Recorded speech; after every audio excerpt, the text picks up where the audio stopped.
long, and with this Sweet Indulgence episode, I am not joined by anyone because, quite frankly, I wanted to make sure that this episode is shared with you and you alone. I'm going to take a very classic recipe and zhoosh it up with some of my favorites. Note, very important, you need milk to just get rid of all the sweetness on the side, and we'll do a proper presentation on how to really enjoy milk and what it's used for.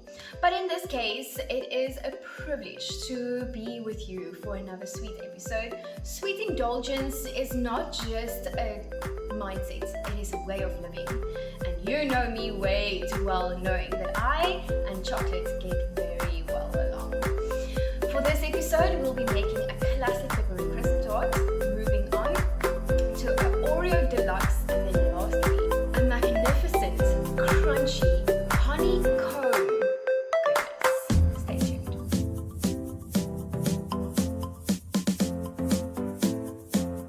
There are not many things in life that is as perfectly combined as caramel, treat, and cream. But then the traditional grandmothers decided, how can we make this special? And they added peppermint crisp. Now, I don't know about you, or if you know this, but peppermint crisp with chocolate is actually being discontinued in the very near future. So buy stock as quick as possible. The classic peppermint crisp tart is combined with tennis biscuits to make it light, fluffy and airy. Of course, you can add a little bit of gelatine. Some grandmas add in jelly. The variety is huge, but the idea about this one is to make it quick, easy and almost instant ready to serve for whoever, for yourself on a sad rainy day in front of the television, or when you have got company going and you kind of forgot about the date. Because that's what happens in lockdown. You forget that you were social at some point. So, we will be introducing classic peppermint tart, ready to eat.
Oreo Delight, I have decided to remake this recipe from a classic peppermint crisp pot and actually just adding a little few of my favorites. Now think about this combination.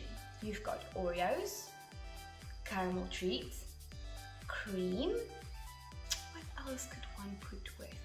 When it's black and white and put together when it comes to chocolate. Top deck.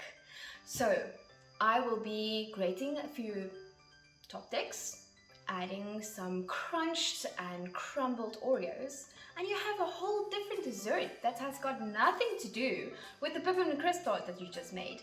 And if you serve it in a glass, you sound very Lani. So enjoy, see how it's done.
not very good when it comes to making honeycomb.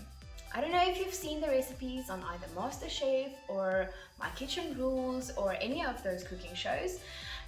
Sometimes it works fantastically, but if not, it flops and it is a disaster.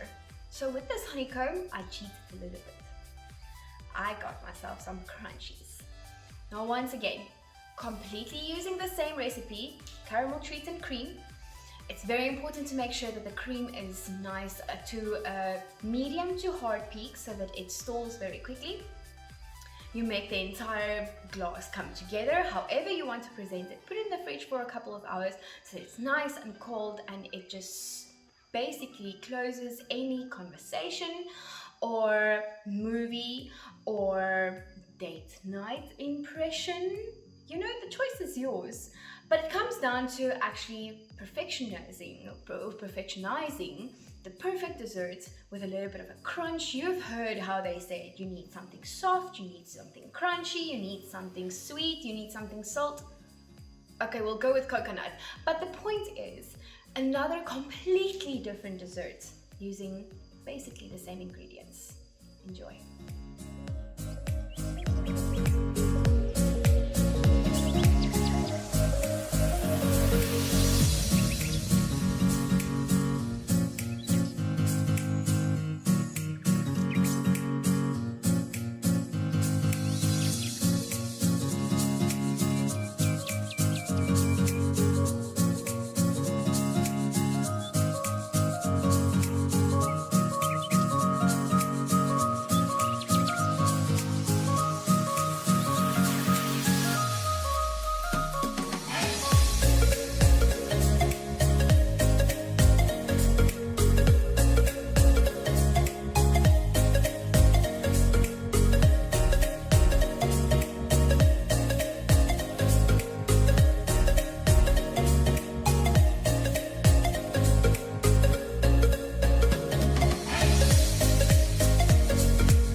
Well, if this is not caramel cream chocolate Candyland, then you have missed the train completely. I do not look like this because of having this for a meal every day, but if I could and still look kind of healthy-ish, then my life would be complete. But that we'll sort out tomorrow at 6 o'clock in the gym. It's not important at the moment. So when you have a buffet like this, there is only one thing to do: dig in. So don't mind if I do. So this is the classic peppermint crisp pot. You can put it in the fridge for a couple of hours just so that it settles a little bit more, but I don't have time to wait for that.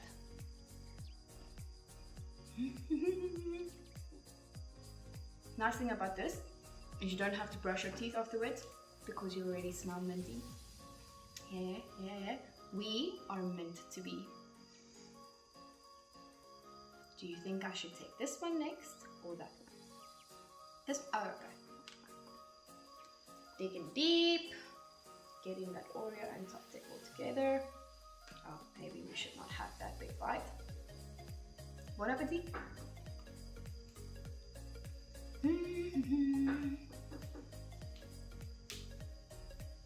So what is the most important thing that you think about when it comes to an Oreo? I agree. Some traditions should not be faded away. So have you actually tried the twist licking and dunking? If you haven't, I shall show you if the little boy with his golden retriever has left your mind. So you take the Oreo biscuit, you twist it, then you lick it,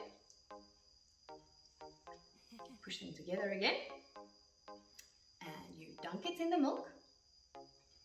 Not too long, otherwise it becomes too soggy, but you need to see the milk still on it, and then eat it.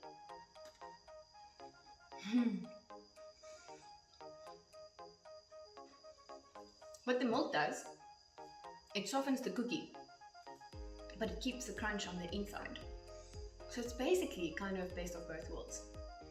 But this dessert is even better than twisting, licking and dunking, because you will be licking off the spoon, the glass. There is no judgment. You can lick the glass either directly from the glass or with your finger. It depends on whose conversation it is. If you're having this for any dinner type of party and you wanted to impress, then maybe keep the licking out of the glass for the kitchen in the scullery back. But this, ladies and gents, when it comes to honeycomb, caramel and tennis biscuits, it kind of just celebrates the beauty of caramel. Because honeycomb is basically exactly that. It's caramel that has been bubbleized, if you can say it like that, to aerate it and make it just absolutely daringly amazing. So this is a little bit more of a messy one. The idea is, like you saw, it is exactly that, is to have one big jolly mess.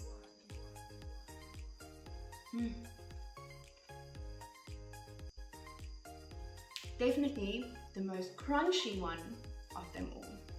Enjoy. There you have it, one of my favorites, done in 3 different ways. When it comes to a traditional peppermint crisp tart, enjoying that with a sweet indulgence is basically the easiest thing under the sun. But what I wanted to show you today is that you can have a basic recipe and make it your own. You can add any type of chocolate to this sweet indulgence. Go crazy, go Smarties, go Astros, go Top Dick, go chocolate log for all I care, go nougat, or add a little bit of amarula if you want to be naughty or all grown up like an adult, like some people are. I'm not one of them. But sweet indulgence is about really having a base and making it your own. Making one specific classic thing and make it extraordinary, something that really tickles all your fancy when it comes to sweet stuff. Thank you so much for joining us on this sweet indulgence episode, and thank you so much for toasting with Anne.